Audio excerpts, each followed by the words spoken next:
Welcome to Politics Chat, in which I try to answer your questions about modern politics.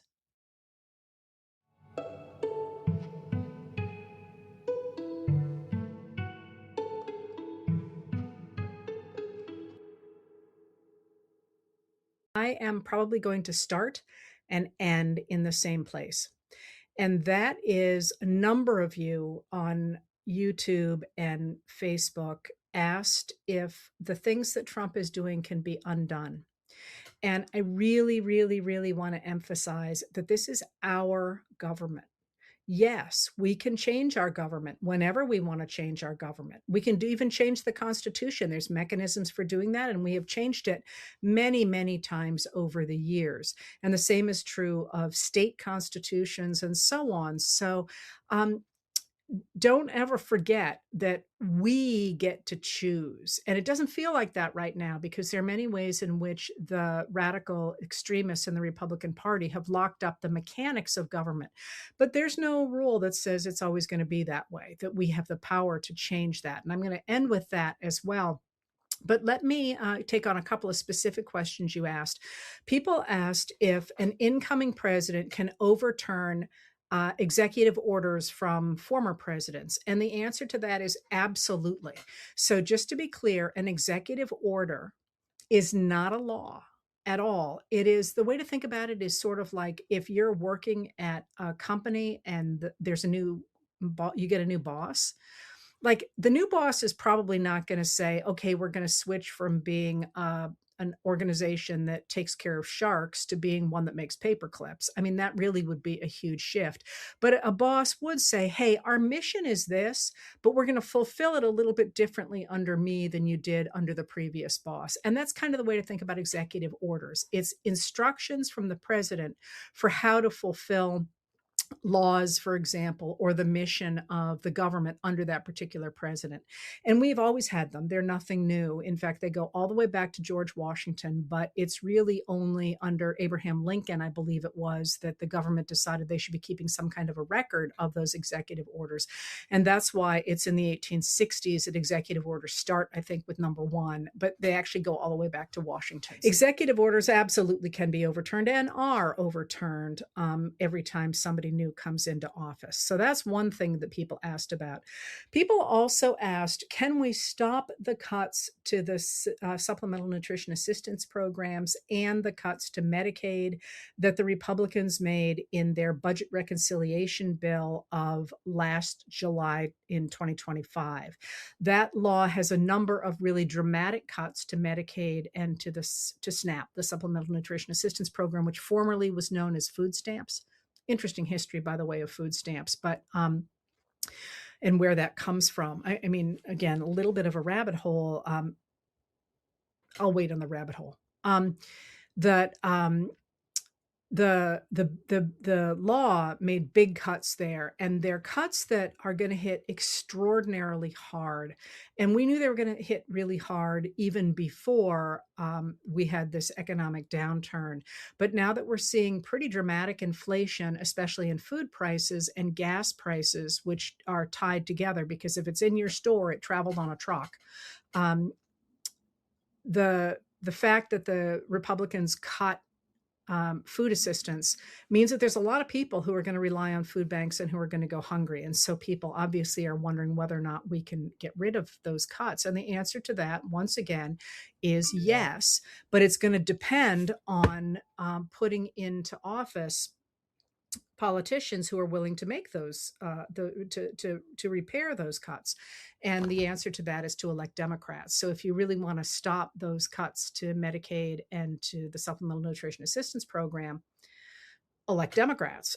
The other piece of that, though, is to recognize that even if you yourself are not currently on Medicaid or are not dependent on assistance programs, do remember that they support that Medicaid supports our hospitals, and SNAP payments support an awful lot of our grocery stores, especially smaller grocery stores depend a lot on SNAP payments. So the loss of those things is not solely will not solely affect those people who are directly dependent on them. It's going to affect all of us. So can we change that? Absolutely. We can change anything we want to, but we have to have the political will to do that. All right. So let me get into the really big stuff that's going on now. And that is that the Trump administration under President Donald J. Trump has just done something that is off the charts corrupt. And I saw it described today in a lawsuit as the most corrupt thing a president has done in the 20th century, in the 20th century going forward. And I corrected that actually in tonight's letter and said, no, this is the most corrupt thing a president has ever done. Because the bottom line is that presidents, not the people around them, including vice presidents, but presidents tend not just to steal money. I mean, you may not agree with their policies. You may think that they're on the take in one way or another by helping some sector of the economy.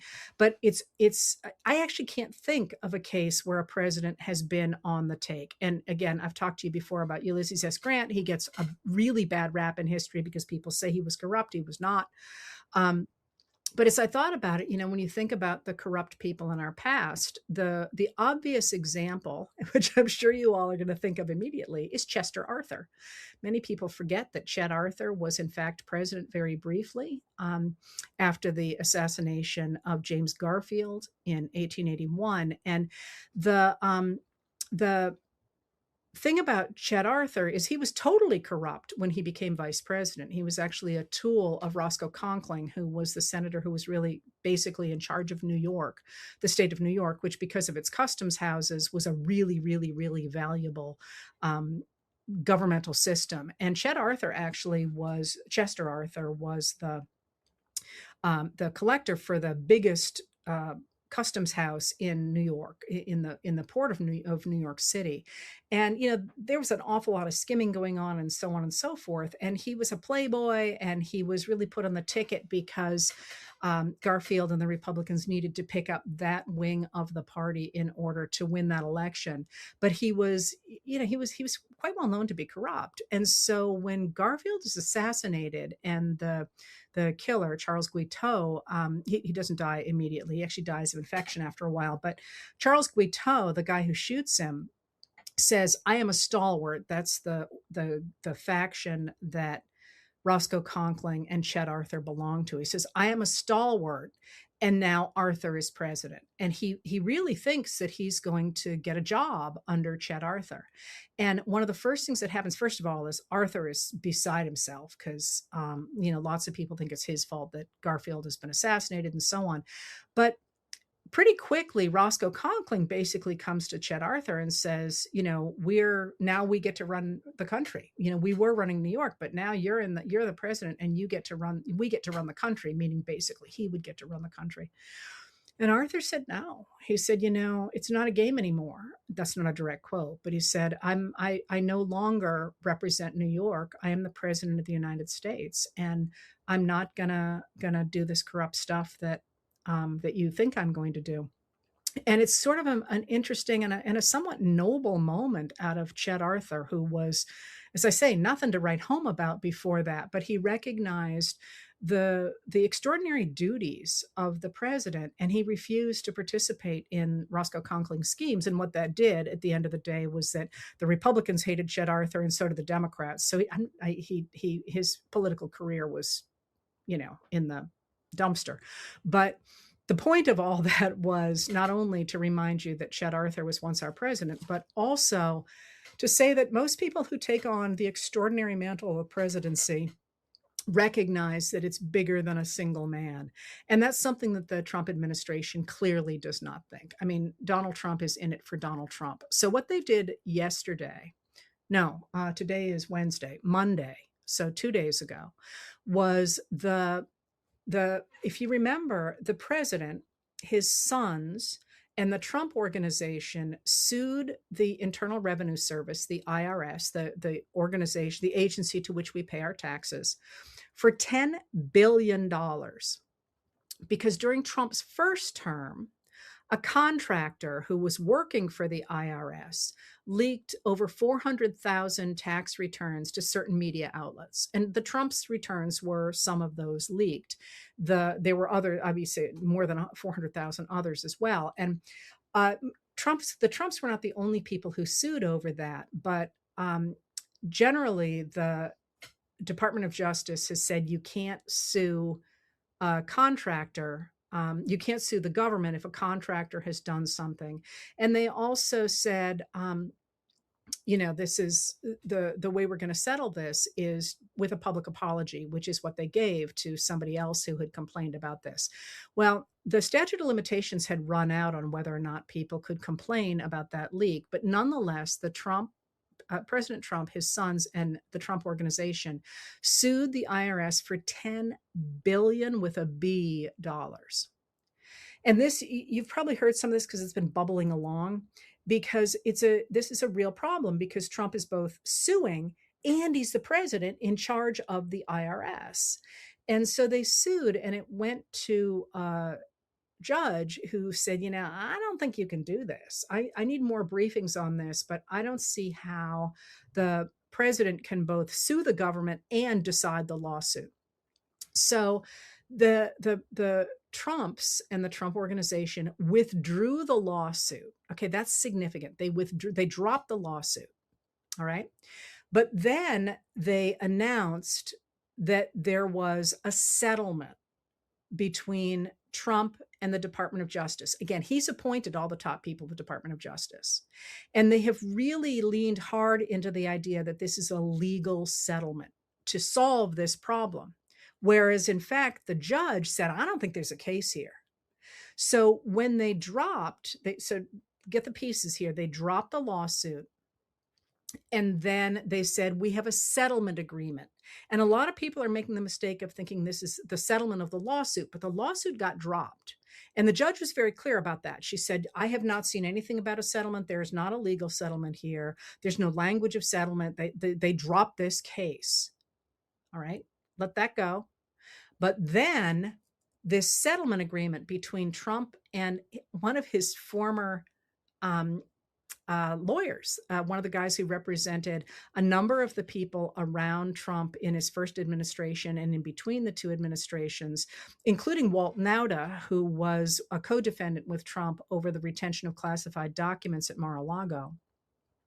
He signed this agreement.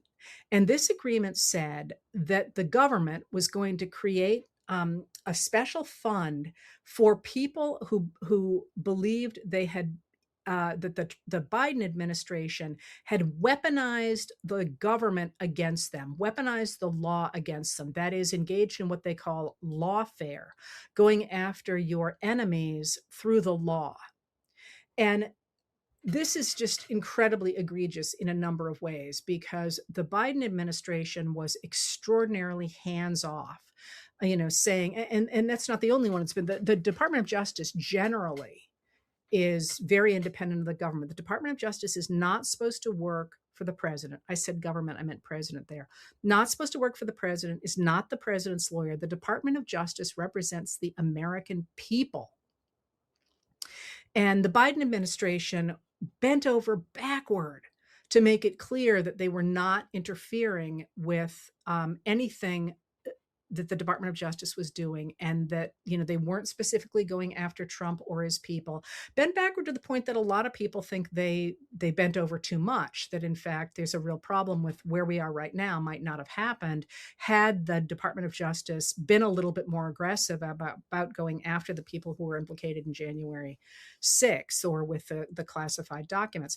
But the Trump administration itself has in fact engaged in this. This is how you've got former FBI Director James Comey, whom Trump abhors, getting criminally charged for a photograph of seashells in the pattern of 8647, or, the numerous attempts to try to force people off the Federal Reserve Board by trying to find something that they had done wrong with their mortgages, or, there's many ways in which the Trump administration has gone after people that Trump doesn't like.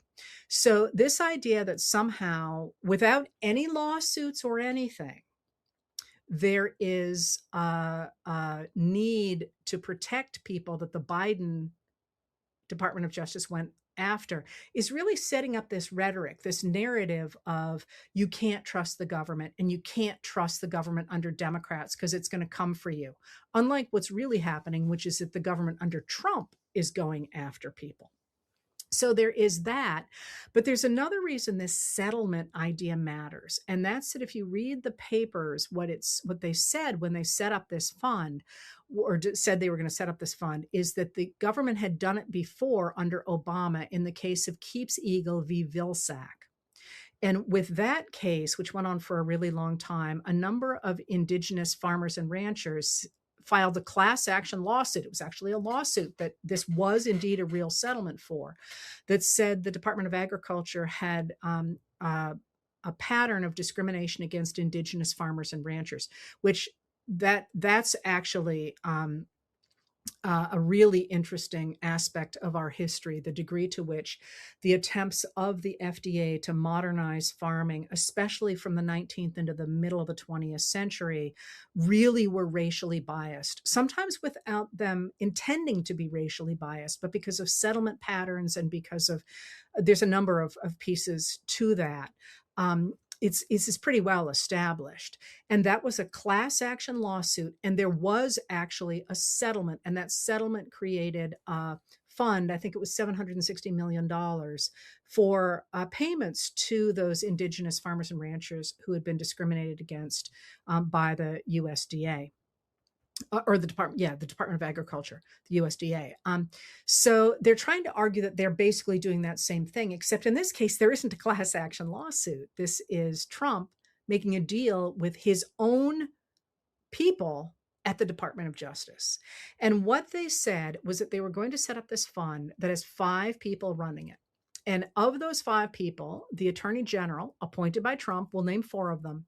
The 5th will be appointed by them with the consultation of members of Congress, but that Trump can fire any of them at will. And that once the money is handed over to that fund, the U.S. government is not responsible for it at all. There's no oversight. If there's fraud, it's not the government's fault. It's out of sight, out of mind. It's over. That sucker is supposed to be $1.776 billion. Trump and his people at the Department of Justice are saying that they are setting up a fund for almost $2 billion that Trump gets to spend without any oversight. And that is your money and my money. That is taxpayer money. Okay, so that itself is off the charts. And the fact that they chose it to be 1.776 billion is significant, because the whole people who were fighting the rioters at January 6th, 2021, they kept yelling 1776. That's part of the movement to keep Trump in office. And this fund is going to be used for those 1,600 rioters from January 6th who Trump pardoned as soon as he got into office. So essentially, we're taking our tax dollars to give to the people who tried to overturn our democracy. I mean, it is obscene. The only word for it is obscene. But I'm not done yet. Yesterday, that I told you that first document was signed by a guy whose name is Woodward, who works, has represented all these January 6ers and so on, and people around Trump. The next day, yesterday, Tuesday, the acting Attorney General Todd Blanche, who replaced Attorney General Pam Bondi in that position when she got canned, put forward another document that said that the U.S. government would not audit or prosecute Trump or anybody around him, the sons, the Trump organization, anybody affiliated with him, for any crimes they might have committed before yesterday when the thing was signed. And there wouldn't be any audits of Trump's taxes or anything. And this is even more astonishing in some ways, because what they are saying is that it is policy to audit a president's taxes, although Trump's were not audited for 2 years in his first term, which was very unusual. It is IRS policy to audit a president's taxes to make sure they're not doing anything under the table. We also know that Trump has been trading in stocks at an extraordinary rate, stocks in companies that he is actively involved in working with, regulating or promoting or hurting mergers, for example, during his second term. But all of a sudden now, theoretically, the acting attorney general has said, anything you might have done in the past, you just got to get out of jail free card for. And that includes the fact that in 2024 there were reports that Trump had been double dipping in his depreciation in his taxes, and that if in fact that were proven, he would owe at least $100 million to the IRS. So that's what happened yesterday. And I did point out recently that when the government finally got gangster Al Capone, who was, one of the big prohibition gangsters and had led to the killings of a number of people and so on, what they got him on was tax evasion. Because financial crimes, and sometimes people get frustrated because the government tends to get people on financial crimes rather than on, what we would consider sort of more personal moral crimes.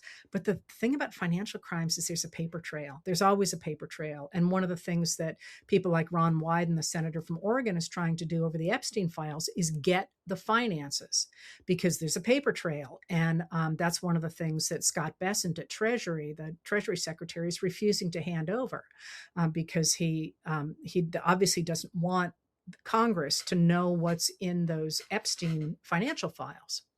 All right. So that was what happened yesterday. This is huge. Like, not only is the president trying to walk off with $2 billion of our money to spend basically reconstituting the army that supported him on January 6th, but also he has this deal theoretically with the acting attorney general that nobody's ever going to look at any of his taxes as of, up until yesterday. And this is really interesting because I made it a point there to indicate that Todd Blanche is acting attorney general, kind of in the running for wanting that nomination, and pretty clearly expects that he needs to do whatever Trump wants in order to get that nomination to become the actual attorney general. And that's one of the things that Trump did in his first term, is he appointed a ton of people as acting officers, because then he had more control over them. He could fire them or whatever. So that's what happened yesterday. And quite predictably, the Democrats are beside themselves. And even a number of Republicans are beside themselves because, this is just unbelievable. At a time when the president's popularity is plummeting, his job approval ratings, the last I saw, were 37% of Americans thought he was doing a good job. And that's in general. The numbers on the economy are even lower. At a time when we've got this war on Iran really squeezing the entire globe in terms of oil and energy, and therefore driving our prices up for both gasoline, diesel, and products, including food. In the midst of all that, you have a president taking $2 billion from us. It's really just astonishing. And then basically saying, but I'm above the law, which is pretty much an admission that there's something in there that he is very concerned about. I don't know about you. I don't need the IRS to not look at my taxes. I got nothing back there. If you are going to go to the extremes of what that looks like, lots of commentators are like, he must really be concerned about something, or he would not have put that out there the way he did. So you got those two things happening. But then you've asked a lot about what can anybody do. And I want to point out that there are a number of things that people are already doing. So today, two of the officers who were at the January 6th riots in the Capitol building, launched a lawsuit against the creation of that fund. And one of the big problems with how do you push back against that is that you have to have standing to file a lawsuit. And it was a little unclear who might have standing to file that lawsuit. And what they have said is they have standing because they were physically harmed by the people that Trump is now proposing to give all this money to, and that by encouraging them and standing behind them, Trump is almost certainly putting people like Officer Dunn and Officer Hodges in the crosshairs of these people who will continue to threaten their lives and so on. And so they have gone forward and said this is entirely illegal, and we're going to challenge it. The Democrats as well have said they are going to challenge it, both by investigations, but also by finding out, what exactly the ethics lawyers in the Department of Justice told to Todd Blanche, because he had vowed that he was going to listen to the ethics lawyers. But then also Jamie Raskin, a representative from Maryland, a Democratic representative from Maryland today, introduced a law prohibiting the Department of Justice from doing this, what is just a corrupt deal. There's no other way to look at it. I have to say, one of the things that's a little frustrating with something like this is the degree to which a lot of media outlets are accepting the language that Trump is using and sort of saying, "Oh, it's a settlement," even though the judge said it wasn't, and sort of saying, "Well, this challenges constitutional norms and things like that." It's like, no, it's corrupt. I mean, you don't really have to see very far that this has never been done before, because a president should not be able to make a deal with his own appointees to take $2 billion of Americans' money. And one of the issues that I think we're seeing here in spades is that when you think about how to push back against this, we shouldn't be at a place where we need to push back. I mean, there is a very simple answer for Trump's behavior throughout most of his second term, and that's impeachment. And that's precisely what the framers expected, is that members of Congress would be so protective of the rights of Americans and of their own power that the House would impeach a president who has acted as Trump has, and the Senate would convict. And so far, the Republicans are simply refusing to do that. So we're having to use different methods that I'll talk more about in just a second. So today you got this lawsuit, but then you also have, I think, a bigger picture to look at, and that is, if you think about where we are right now, Trump is historically unpopular. And it's not going to get better. There's really no way out of the Iran debacle without us being in a much worse place than we were when Trump decided he was going to go attack Iran.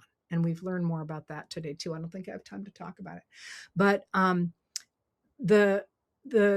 even if everybody started, hugging and kissing tomorrow, the apparatus for pumping oil and gas and transporting it cannot be turned back on like a switch.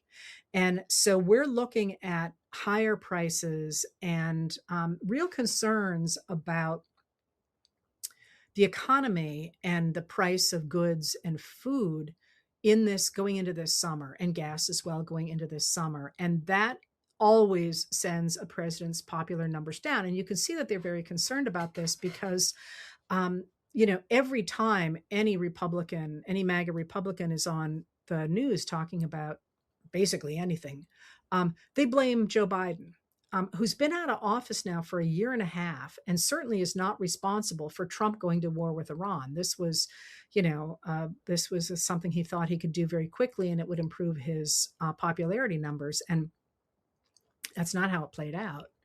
And so you've got this incredibly unpopular president who is going to become more unpopular over the course of the summer. And now he's made this extraordinary grab for $2 billion and for a get out of jail free card. But I'm not done. The other thing about him lately, have you noticed how he is absolutely doubling down on the fact he's got to have this ballroom? Now, remember, and a lot of Republicans are lining up behind him, but remember when he first knocked down the East Wing of the White House with no warning, it was 2 days after the October No Kings rally. That was a Saturday. Trump started knocking it down on Monday, and everybody was just shocked. Nobody expected to see that happen. And he at first, for a long time, said, we got to have it because everybody has always said we need to have a better place for a ballroom, or we have to have a ballroom attached to the White House, which, by the way, nobody has said. There was a president whose son wanted a much fancier White House, and that was Benjamin Harrison in the late 19th century. And his son Russell Harrison insisted that the White House was not a good enough structure for the presidential family. It needed to be much more royal, and it was way too small for the presidential family. And critics pointed out that Russell Harrison was a grown man and that he and his wife and children did not have to move into the White House with his father and mother. So that never actually took off. People have tended to forget about that, but he had like fancy gardens and a greenhouse and all kinds of stuff. But in general, this has not been a hot issue for presidents that they needed a ballroom. Certainly not a ballroom like Trump is talking about, which is, he says now, who knows, because he's all over the map, but he says now it'll seat about 1,000 people. There are bigger spaces, including the Hilton. The reason they have the White House Correspondents' Dinner at the Hilton in Washington is because that seats I think it's 2,900. It's a huge room. I've been in it. It's really, really, really, really big. Anyway, he keeps saying more and more about how now that ballroom is not just about he needs it to entertain, but now it's a security issue, that he needs it for security. And yesterday he started talking about how he needed it for security, and there were going to be snipers on top of it, our snipers, he said, and they would be able to have views all over Washington. And there certainly is this feel as if he is starting to hunker down in the White House, in Washington, as if he's never going to leave. And one of the things that you can also see in this pattern is his absolute demand, not for the election of people in the Republican Party, his party, but rather for people loyal to him. So on Tuesday, we saw a number of primaries. And in those primaries, he went out of his way to endorse people who were so loyal to him that one of the people he endorsed in what is now the most expensive House primary in American history in Kentucky, his attempt to get a primary challenger to Thomas Massie, who, as I said earlier, was the person who really pushed the Epstein files release. In that case, the person who did in fact win over Massie literally said he will do whatever Trump tells him to do. Well, Trump is sort of solidifying those people behind him. But again, this is a president with 27% job approval rating, which is extraordinarily low for any part of somebody's presidency. This is the level of George W. Bush after Katrina, for example, even lower than that. I mean, Trump is even lower than that. This is where Trump was right after the January 6th insurrection. So it's unclear that Trump's endorsement of these extremist candidates is actually going to help the Republican Party. Because one of the things the Republican Party has to do in order to win is not just get Trump's base, but also to get Republicans, often women in the suburbs, and who are not part of that general MAGA base, to say, yeah, I'd rather trust a Republican than trust a Democrat. And they're not going to necessarily want to go with somebody who says, I'm a Trump loyalist. So there is, I think, this developing, I think of it kind of like a Polaroid the old fashioned Polaroids that you take the picture and then you watch it develop. I'm just showing my age there, that there is this developing picture of a president who remains bonkers, by the way, but who seems to have this idea that he is going to be sort of he's really trying to put the trappings of kingship around himself with big motorcades and with a capital that reflects what he considers his own importance, and with sycophants and loyalists who will do what he says.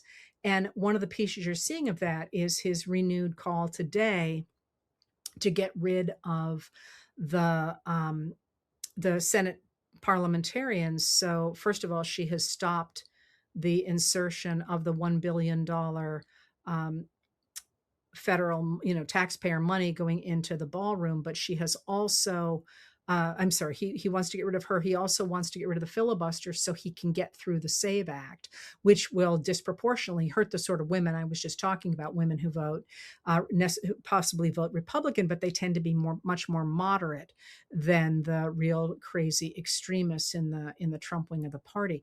So it's a really mixed picture of where we are right now.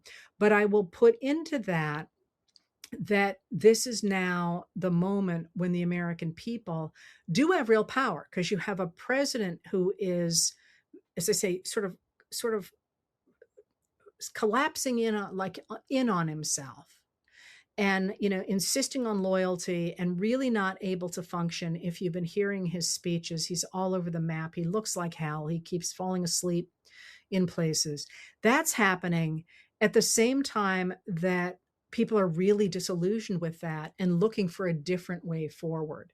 And now is the time for people really to remember that we have agency and to speak up, not just about what we don't like about Trump, which, there's a plenty of things there. But like, what do you want? People have said you don't want cuts to SNAP. I'm 100% behind the idea of not cutting SNAP. I mean, think of the things that you believe the United States of America needs, and let's start to think about putting together um, not a platform, because we're not a political party, but to put pressure on our electeds to say, these are the things that we want. I mean, I care deeply about the rule of law, obviously. I also care really deeply about education and about funding for scientific research. Something that I didn't talk about at all is the fact that, the United States, by cutting its foreign contributions to the World Health Organization and to research in other countries, we've now got this huge Ebola outbreak in Africa, and it's it's a horrific disease, and it threatens whenever at this point now, whenever any country gets any disease, every country is threatened. And I would really love to see us push back against that sort of thing myself, but figure out the things you care about. And I really think we need to think about what the future looks like. And as we do that, I think a lot of people might find that we're not really divided so much between Republicans and Democrats anymore, as we are divided between those of us who want to protect democracy in our society and those people who are trying to do things like take $2 billion of our own money. I mean, it just boggles my mind, in order to create a loyalist group of people who will do what he says. And similarly, if you think about the expenditure of our tax dollars and the way the Trump administration is spending our tax dollars, I'm not okay with it. I'm not okay with $1 billion going into this war every day. I'm not okay with the amounts of money that he's simply throwing at things like warehouses to create concentration camps for the immigrants that they're sweeping up. I'm not okay with the taking over of our public lands. There's all these ways in which the administration appears to be trying to take our money and our resources and diverting them all to Trump and his cronies. And I think that's the kind of issue that is going to unite a lot of people going forward, as we're trying to grapple with not only how the United States of America gets out of the Trump years, but also what we build going forward. And I will say that one of the things that I think is interesting, and one of the things that keeps me doing what I do, is that people ask me all the time, "Are we done? Is this over?" And the answer to that is, first of all, we got to wake up tomorrow morning and put our feet in front of the other anyway. So we might as well be moving towards something. But second of all, sometimes stuff happens that you couldn't begin to foresee. And one of the things about Trump's crazy trip into Iran and the closing of the Strait of Hormuz is that other countries are madly diving into renewable energy. Nothing has done more as a shot in the arm for renewable energy than the recognition that we're in real trouble for the loss of about 20% of the world's oil. And so all of a sudden, the world is already changing, even though we're not part of it. And that's going to make a difference, I think, for the world we build on the other side. So I hope that that kind of helped you get a sense of it's a big week. It's a big week because the corruption is really out in the open. I didn't even mention, I don't think, the fact that, we forgot that back on Monday, there was a story about Trump investing heavily in about $220 million in buying and selling of stocks in companies that he was, I guess I did say that, it's been a long day, that he was actually involved in regulating or in promoting mergers with, or blocking mergers with. And, the corruption is now so out in the open at the same time that we as people are hurting. It's a time, I think, when people might be more willing to listen to the rebuilding of a new kind of country. And that's sort of exciting if you think about it. So I hope that gives you a little bit of a sense of what's happened this week. So I say it's a really big week, but also what to do about it. And what to do about it is to keep that pressure up, not just on Democrats. And people tend to go to the Democrats because they know they'll listen, but also with the Republicans, because the Republicans are not happy with what Trump's doing either, because he's undercutting the Republican Party pretty dramatically. And because he's done stuff this week to knock out of the Senate two fairly popular senators, both Bill Cassidy from Louisiana and now John Cornyn of Texas, who are, been in the Senate for a long time and are pretty popular there. And Trump primaried them because they weren't loyal enough to him. And that's it's going to be interesting to watch in the Senate going forward what the senators do. And I don't expect them to take big votes, but I do expect that when big votes are coming, a number of them may choose not to vote, and may make it easier for Democrats and opponents of the Trump administration to start to rein Trump in.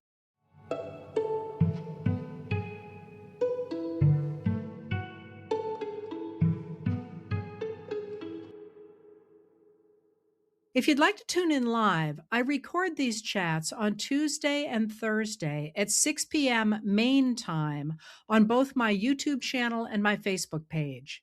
If you want to hear more from me, I write Letters from an American every night. It's available on Substack and on Facebook, and the audio version of the nightly letter is available the following day wherever you get your podcasts.